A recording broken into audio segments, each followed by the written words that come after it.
So this story happened right after the markets had crashed and there was no money. We didn't know how we were going to survive. I get a call, go see this guy, he wants to invest. So I hustle over to this guy, I didn't know him, and he opens the door and he's the oldest looking guy I had ever seen. I mean, this guy looked like he was a few hundred years old. And right away in my head I'm saying, why would this guy invest in our company? Like, it's a 5-year exit. He's not going to be alive. But anyway, he ushers me in. He sat down in his desk chair and you could have fit 9 more guys in that chair. He was so tiny. But anyway, we started the presentation and he's listening, and he was a sharp guy. He started asking me very smart questions and I needed a piece of paper to answer one of his questions. So I take a very nice pen that I had with me.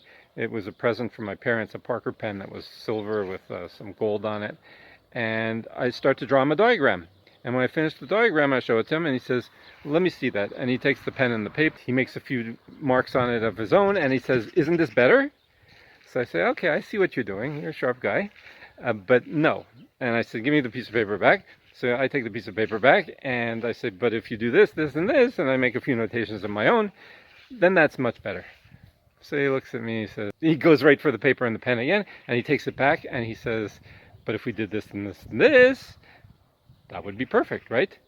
And he takes the pen and he puts it on the edge of the table as far away from me as possible. And it was at that moment that I realized this was not an investor meeting. We were playing chess and the winner was going home with my pen.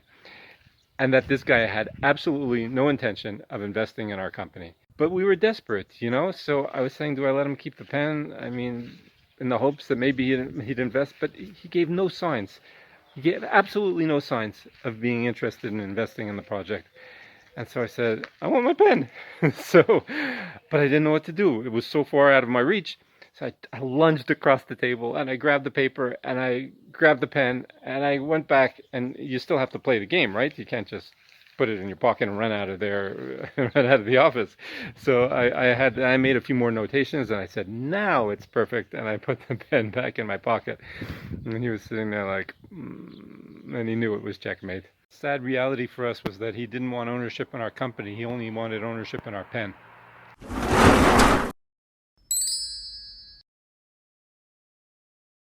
So the lesson is, a potential investor is sometimes in an entirely different meeting than the one you're in. Avalanche.